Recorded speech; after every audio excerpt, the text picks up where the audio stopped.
Good morning everyone. Today I am going to send you a recorded class. Please see this video.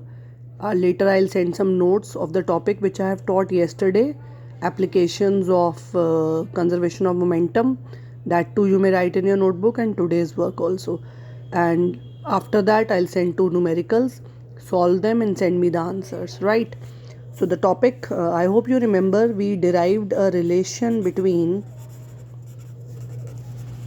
angular momentum and moment of inertia. Do you remember L is equal to I omega? Yesterday we were doing everything about it. Now today is the second relation.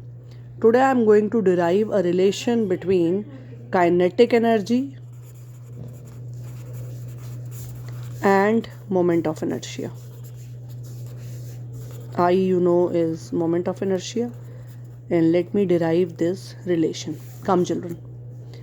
You know that using a relation which is very popular, kinetic energy is equal to half mv square.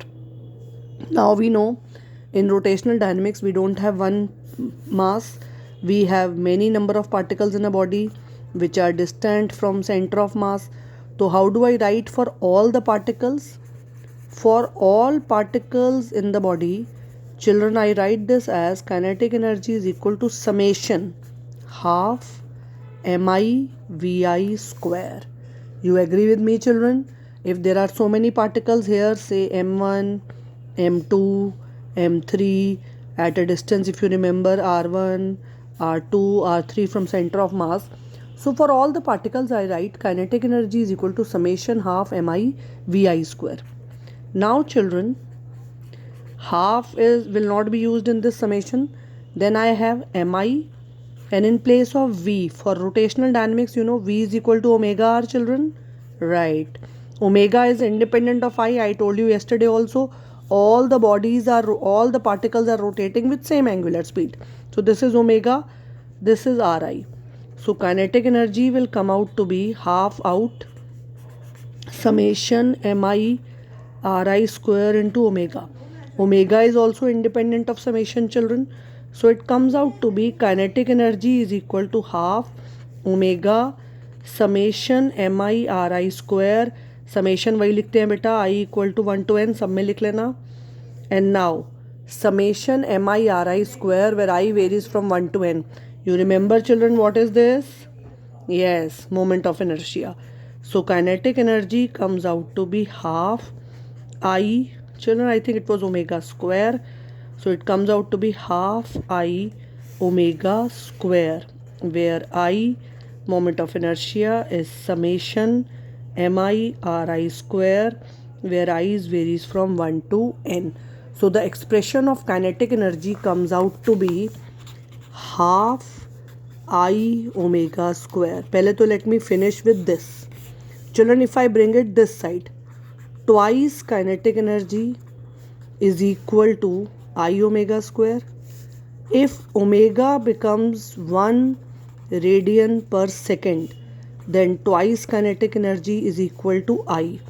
So how do I define moment of inertia from here? Moment of inertia is numerically equal to twice the kinetic energy of a body which is rotating with unit angular speed. जो body unit angular speed से अगर चल रही है तो उसका moment of inertia किसके बराबर है? Twice the kinetic energy. तो here I write moment of inertia is numerically equal to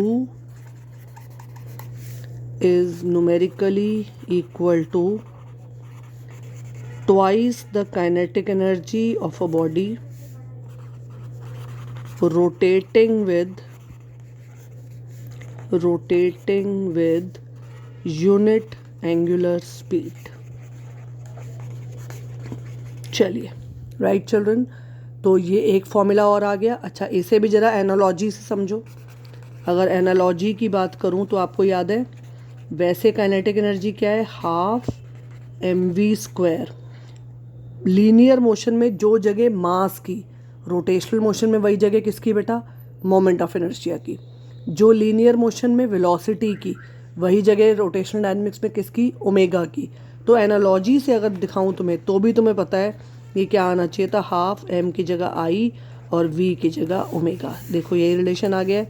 तो आप देख रहे हैं कि जो एक्सप्रेशंस हमारे पास लीनियर मोशन में है बिल्कुल वही एक्सप्रेशन हमारे पास किस में है, रोटेशनल डायनेमिक्स में। एक थर्ड कराऊंगी, देखो वो भी बिल्कुल वैसा ही खूबसूरत है।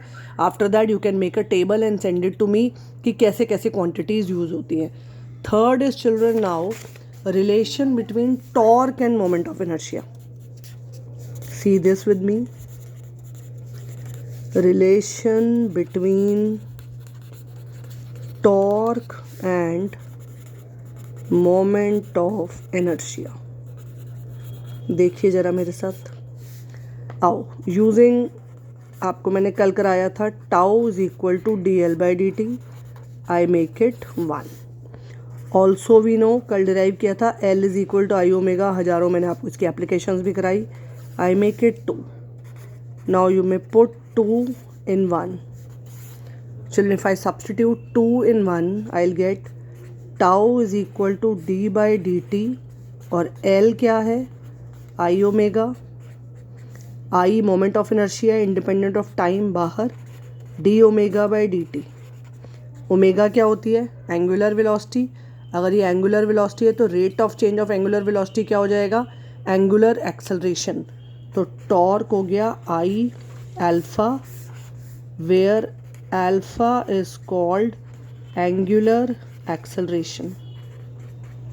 ठीक है जी, ये है एंगुलर एक्सेलरेशन। और यहाँ भी बेटा if I have to define I, अगर मैं अल्फ़ा को 1 रेडियन पर सेकेंड स्क्वायर कर दूँ, अगर अल्फ़ा 1 हो जाएगा तो टाउ किसके बराबर है, आई, यानी moment of inertia is numerically equal to torque produced in a body which is rotating with unit angular speed. Right, तो वी राइट, ध्यान से देख लो, अगर अल्फा 1 हो जाएगा तो आई किसके बराबर है, टाउ के। तो how do I define this, यहाँ मैं लिखती हूँ बच्चों, moment of inertia is numerically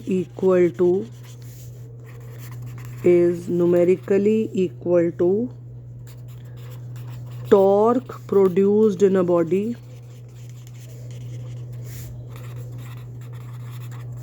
rotating with unit angular acceleration। ठीक है बेटा, तो tau is equal to I alpha. तो अब आपने इसमें तीन, अच्छा इसको भी देखना जरा, इसका बताओगे एनालॉजी किससे आए, tau is equal to I alpha. Tau जी क्या है, टॉर्क। जहाँ रोटेशनल डायनेमिक्स में टॉर्क, वहाँ लीनियर मोशन में क्या था, force. Moment of inertia mass, angular acceleration linear acceleration. तो F equal to M A का भाई बहन रोटेशनल डायनेमिक्स में क्या है, tau is equal to I alpha.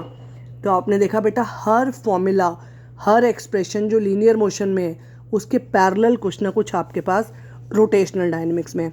आज आप ये टेबल मुझे बना के पूरा करके भेजिए, कल भी सिर्फ 3 बच्चों ने भेजी है वीडियो, चलो कोई बात नहीं, बाकी बच्चे एटलीस्ट उनकी तो वीडियो देख लो। और देखो बिल्कुल सही कह रहे थे अर्चना मैडम कि कितना डिफरेंस है रॉ एग में और बॉइल्ड एग में, कितनी स्पिन करने पे कौन कितनी आसानी से घूमता है धीरे धीरे। यू ऑल हैव सीन, जिन्होंने बनाई है तीनों ने बहुत सुंदर बनाई है, वेरी गुड। एटलीस्ट बाकी के बच्चे उन्हीं की देख लो। अब ये टेबल ज़रूर बना के भेज देना मुझे, लीनियर मोशन में क्या टर्म्स हैं और उसके पैरेलल रोटेशनल मोशन में क्या टर्म्स हैं। जैसे यहाँ मास, तो यहाँ मोमेंट ऑफ इनर्शिया, जैसे यहाँ वेलोसिटी, वहाँ एंगुलर वेलोसिटी, यहाँ एक्सेलरेशन, एंगुलर एक्सेलरेशन, यहाँ आपका डिस्टेंस, यहाँ एंगुलर डिस्प्लेसमेंट, यहाँ मोमेंटम, यहाँ एंगुलर मोमेंटम, यहाँ फोर्स, यहाँ टॉर्क, फॉर्मूलाज भी लिखेंगे आप, जैसे यहाँ equation v equal to U plus A T, तो यहाँ omega is equal to omega nought plus alpha T, तीनों इक्वेशन लिखना। फिर फॉर्मूले, यहाँ F equal to M A, यहाँ torque is equal to I alpha, यहाँ force equal to D P by D T, यहाँ tau is equal to D L by D T, यहाँ kinetic energy is equal to half M V square, यहाँ kinetic energy is equal to half I omega square. और भी बनाओ दो चार जो तुम्हें समझ में आते हैं, वो सारे फॉर्मूले यहाँ से बना के ये लिखो। अब ये जो मैंने 3 टॉपिक कराए हैं, इन पे बेस 2 न्यूमेरिकल भेज रही हूँ, ये टॉपिक भेज रही हूँ, इसे कॉपी करो। पहले तो आज वाला टॉपिक कॉपी करो, 2 न्यूमेरिकल करो, और कल की एप्लीकेशन में लिख रही हूँ, copy down this all in numerical and send me a thumb once it is over.